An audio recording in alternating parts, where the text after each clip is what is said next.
unsay sabot nimo sa drugs? Sa drugs. Bisaya na eh. Ang drugs, kay tambal man na siya no, pero masubraan, makadaot na siya. Daghan na. Unsay nakita nimo or epekto sa drugs sa komunidad? Kuan, daghang krimen, daghang pamilya nga naguba, daghang nangabuang, na Nga sa kabataan, kuan, kanang ang epekto gid sa kabataan no kay kanang dili na motiwas o kuan, dili na motiwas og eskwela niya. Mahug na nga mangawat.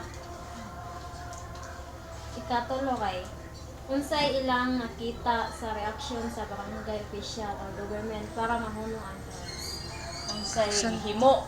Nga action. Mura na siya. Unsay Action action. sa barangay. Kuan ang action sa barangay kay ang kaning drugs kuan na magid siya, mura na magid siya cancer nga murag katap na gid ba so murag lisod na gani isol pero ang gibuhat gid sa barangay kay pag edukar sa mga tao nga makadaot gid siya nga di gid siya angay gamiton nga pag-educate ra gid ang mahimo ba sa barangay kanang ipahibaw nila unsay epekto nga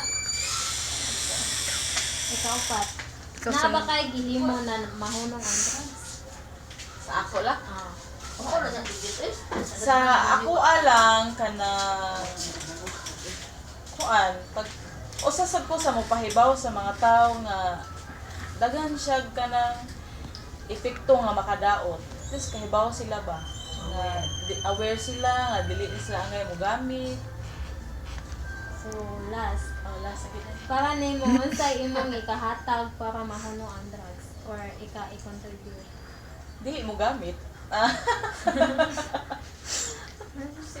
Moro jud na siya dai kanang kuan.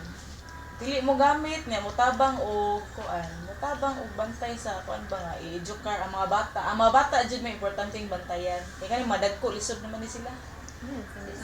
Ang gamot na ang mga bata gid may importante nga may bantayan. Sige.